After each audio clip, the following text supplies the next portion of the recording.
Hello दोस्तों, अगर आप सुपर टेट की तैयारी कर रहे हैं तो हम कंप्यूटर से 30 इंपॉर्टेंट क्वेश्चन लेकर आए हुए हैं जो परीक्षा के लिए बहुत ही सहायक होने वाले हैं।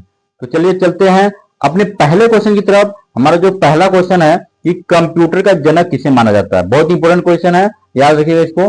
कंप्यूटर का जनक किसे माना जाता है तो आप बताएंगे इसमें कौन है। Bill Gates, Charles Babbage, Alan Turing, Steve jobs.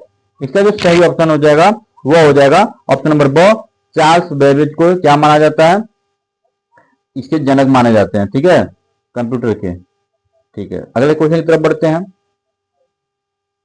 CPU का पूरा नाम क्या है। इस तरह के क्वेश्चन एग्जाम में बार बार रिपीट होते हैं, तो आपको क्या करना है, आपको सही ट्रिक लगाना है इसमें। तो आप बताइए इस central processing unit, central processing unit यहाँ पे लिखे और यहाँ पे कंप्यूटर प्रोसेसिंग यूनिट या फिर सेंट्रल प्रोग्राम यूनिट। तो जिसका जो सही ऑप्शन हो जाएगा वो हो जाएगा central processing unit. Option number B is right answer. Next question हमारे सामने है कि निम्न में से कौन सी इनपुट डिवाइस नहीं है। कौन सा इनमें इनपुट डिवाइस नहीं है, ये आपको बताना है। Keyboard, mouse, monitor, scanner.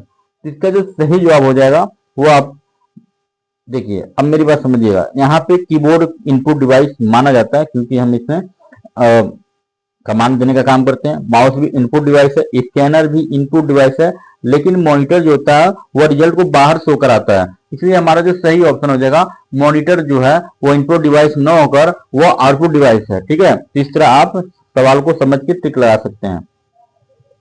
आगे बढ़ते हैं कि कंप्यूटर की अस्थायी मेमोरी कौन सी होती है। तो आपको बताना है रैम होता है या फिर रोम होता है कि कैच या फिर रजिस्टर। तो सबसे इसका जो सही ऑप्शन हो जाएगा वो हो जाएगा रोम। ठीक है, अब यहाँ पे कभी कभी रोम का फुल फॉर्म ही पूछ देता है, तो रीड ओनली मेमोरी याद रखिएगा। इसका होता है रीड ओनली मेमोरी। ठीक है, इसका फुल फॉर्म पूछ देता है। अगले क्वेश्चन की तरफ बढ़ते हैं हम लोग कि भारत में निर्मित प्रथम सुपर कंप्यूटर कौन सा था। तो सबसे पहला सुपर कंप्यूटर आपको बताना परम 8000 या फिर क्राइफर या फिर ENIAC या फिर डीप ब्लू। इसका जो सही ऑप्शन होगा वो हो जाएगा ऑप्शन नंबर ए, परम 8000 इज राइट आंसर। ठीक है, ये सुपर कंप्यूटर सबसे पहले भारत में बना था। आगे बढ़ते हैं कि रैम किस प्रकार की मेमोरी है। जो रैम है वो किस प्रकार की मेमोरी है, ये आपको बताना है कि अस्थायी मेमोरी है, अस्थायी है या फिर बाह्य मेमोरी है या फिर द्वितीयक मेमोरी है। इसका जो सही जवाब हो जाएगा वो हो जाएगा ऑप्शन नंबर बी, अस्थायी मेमोरी है। ठीक है, अभी रोम क्या हो गया अस्थायी और रैम क्या हो गया अस्थायी। कंप्यूटर में डाटा को सबसे छोटी इकाई में क्या मापा जाता है। कंप्यूटर में डेटा को सबसे छोटी इकाई में क्या मापा जाता है। तो सबसे छोटी इकाई में हम लोग क्या नापते हैं ये आपको बताना है। इसका सही जवाब आपको बताना है कि बाइट होगा, बिट होगा, केबी होगा या फिर एमबी होगा। तो इसका जो सबसे छोटी इकाई होती है ऑप्शन नंबर बी, बिट में नापा जाता है सबसे छोटी इकाई। ठीक है, अगर हम इसकी बात करें तो आप लोगों ने ऐसे जब आप नेट को इंटरनेट चलाते हैं तो यहाँ पे लिखा रहता है, कि पहले हमारा स्पीड जीबी में आ गया तो ठीक है जीबी में, नहीं तो एमबी में हमारा स्पीड चलता है मोबाइल की। एमबी के बाद कभी कभी हमारे एमबी से भी नेटवर्क स्लो होता है केबी दिखाता है, और केबी से भी नेटवर्क स्लो रहता है तो बी दिखाता है।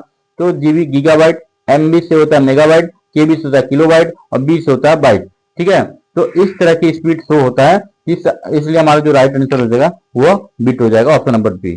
ठीक है, अगले क्वेश्चन की तरफ बढ़ते हैं कि ऑपरेटिंग सिस्टम का मुख्य कार्य क्या है। तो ऑपरेटिंग सिस्टम का मुख्य कार्य आपको बताना है कि गेम खेलना है या फिर हार्डवेयर सॉफ्टवेयर का प्रबंधन करना या फिर इंटरनेट चलाना या फिर प्रिंटिंग करना। तो सही ऑप्शन इसका हो जाएगा ऑप्शन नंबर बी, हार्डवेयर और सॉफ्टवेयर को प्रबंधन करना। ठीक है, आगे बढ़ते हैं कि एमएस वर्ड किस प्रकार का सॉफ्टवेयर है। तो जो एमएस वर्ड होता है वो आपको बताना है किस तरह का software, system software, application software, utility software या फिर ड्राइवर। इसका जो सही ऑप्शन हो जाएगा वो हो जाएगा option number B, application software होता है। ठीक है, आगे बढ़ते हैं कि ये इंपॉर्टेंट क्वेश्चन है, ये इंपॉर्टेंट क्वेश्चन आगे आपके सामने वेरी इंपॉर्टेंट क्वेश्चन है। तो इसको आप बताएंगे कि www का पूरा नाम क्या होता है, तो आपको बताना है वर्ल्ड वाइड वेब होगा, या फिर वर्ल्ड वेब वाइड होगा, या फिर वाइड वर्ल्ड वेब होगा, या वेब वर्ल्ड वाइड होगा, ये आपको बताना है। इसका जो सही जवाब हो जाएगा ऑप्शन नंबर वो वर्ल्ड वाइड वेब इसका सही जवाब होता है। आगे बढ़ते हैं कि इंटरनेट पर वेबसाइट का पता क्या कहलाता है। इंटरनेट पर वेबसाइट का पता क्या कहलाता है, आपको बताना है यूआरएल या फिर सीपीयू या फिर एचटीएमएल या फिर एफटीपी। इसका जो सही जवाब हो जाएगा वह हो जाएगा ऑप्शन नंबर ए यूआरएल। एक लिंक होता है, लिंक के आगे देखिएगा लिखा रहता है यूआरएल, ये हमें वेबसाइट का पता बताते हैं। ठीक है, आगे बढ़ते हैं कि ईमेल ईमेल भेजने के लिए किस प्रोटोकॉल का प्रयोग होता है, तो आप बताएंगे HTTP, SMTP या फिर FTP या फिर TCP। इसका जो सही ऑप्शन हो जाएगा वह हो जाएगा option number B is right answer, SMTP। आगे बढ़ते हैं, वायरस क्या है। वायरस क्या है बताना है, हार्डवेयर या फिर हानिकारक प्रोग्राम या फिर एंटीवायरस या फिर ऑपरेटिंग सिस्टम, ये आपको बताना है। तो इसका जो सही जवाब हो जाएगा वह हो जाएगा हमारे पास option number B is right answer, हानिकारक प्रोग्राम है, क्योंकि ये कंप्यूटर को खराब कर देते हैं हमारे। आगे बढ़ते हैं कि कंट्रोल प्लस सी का उपयोग किसके लिए किया जाता है, पेस्ट, कॉपी, कट, सेव। आप इसका सही जवाब देंगे तो इसका प्रयोग कहां किया जाता है, इज राइट आंसर सी से होता है कॉपी, इसलिए ऑप्शन नंबर बी कॉपी करने के लिए इसका प्रयोग किया जाता है। आगे बढ़ते हैं कि एक्सेल में फार्मूला किस चिन्ह से शुरू होता है, तो एक्सेल में फार्मूला शुरू करने के लिए आपको कौन सा चिन्ह यूज करना है बताइए, ए ऑप्शन नंबर बी या फिर सी या फिर डी। इस राइट आंसर हो जाएगा ऑप्शन नंबर बी इक्वल। ठीक है, ये वाला चिन्ह प्रयोग करते हैं फार्मूला का यूज करने के लिए। आगे बढ़ते हैं कि कंप्यूटर की गति किसमें मापी जाती है, तो कंप्यूटर की गति नापने के लिए ना ही आप वोल्ट का यूज करते हैं, ना वाट का, ना मीटर का। इस राइट आंसर हो जाएगा हर्ट्ज। ठीक है, आगे बढ़ते हैं कि निम्न में से कौन सी सर्च इंजन है, तो आप बताएं एमएस ऑफिस सर्च इंजन नहीं है, विंडो भी नहीं है, हमारा जो सर्च इंजन है सबसे बड़ा search engine Google, option number ए राइट आंसर हो जाएगा। ठीक है, आगे बढ़ते हैं कि HTML का उपयोग किसके लिए किया जाता है, आप बताएंगे इसका सही जवाब, वेबसाइट को बनाने के लिए, गेम बनाने के लिए, फोटो एडिटिंग के लिए, फिर वायरस हटाने के लिए। इसका जो सही जवाब हो जाएगा वो होता है राइट आंसर हो जाएगा ऑप्शन नंबर ए, वेबसाइट बनाने के लिए HTML का प्रयोग किया जाता है। आगे बढ़ते हैं कि BIOS कहाँ संग्रहित रहता है, आप बताएंगे रैम में, रोम में, हार्ड डिस्क में या फिर कैच में। इसका जो सही जवाब हो जाएगा वो हो जाएगा रोम में, ROM, अर्थात option number B is right answer. ठीक है, आगे बढ़ते हैं कि आईपी का पूरा नाम क्या है, कई बार आईपी एड्रेस ऐसे ऐसे चिल्लाते हैं, तो आईपी का पूरा नाम क्या है, तो आईपी का पूरा नाम आपको बताना है internet protocol, internal program, input process या फिर internet program. Is right answer इसका हो जाएगा option number A, internet protocol हो जाएगा। आगे बढ़ते हैं कि निम्न में से कौन सी इनपुट डिवाइस है, कौन सी इसमें से इनपुट डिवाइस है, तो आपको बताना है स्कैनर, कीबोर्ड, प्रिंटर, माउस। तो आप देख सकते हैं इसमें जो सही ऑप्शन हो जाएगा option number B keyboard. Scanner तो यहाँ पे आउटपुट डिवाइस कीबोर्ड हो जाएगा। एक मिनट देखिए, ऑप्शन यहाँ पे थोड़ा सा समझने में दिक्कत हो गया। यहाँ पे जो सही ऑप्शन हो जाए, देखिए स्कैनर हमारा इनपुट डिवाइस है और कीबोर्ड भी हमारा इनपुट डिवाइस होता है। ठीक है, हम बात करते हैं, यहाँ पे ध्यान दीजिएगा कि हमारा स्कैनर इनपुट डिवाइस है, कीबोर्ड से भी इनपुट काम करते हैं, माउस से भी इनपुट, लेकिन प्रिंटर से हम बाहर दे लाते हैं और रिजल्ट प्राप्त करते हैं, तो जो बाहर रिजल्ट मिलता है वो आउटपुट डिवाइस होता है, इसलिए प्रिंटर हमारा इज राइट आंसर हो जाएगा ऑप्शन नंबर सी। आगे बढ़ते हैं कि कंप्यूटर की मुख्य मेमोरी क्या कहलाती है, तो कंप्यूटर का जो मुख्य मेमोरी है वो आप बताएंगे रैम कहलाता है या फिर हार्ड डिस्क या फिर डीवीडी या फिर pen drive. Is right answer हो जाएगा इसका A, option number A RAM कहलाता है। ठीक है, आगे बढ़ते हैं कि भारत का राष्ट्रीय सूचना केंद्र NIC किस वर्ष स्थापित हुआ था, आपको बताना है 1976, 1982, 1990, 2000। इज राइट आंसर हो जाएगा इसका ऑप्शन नंबर ए सन 1976 में। ठीक है, आगे बढ़ते हैं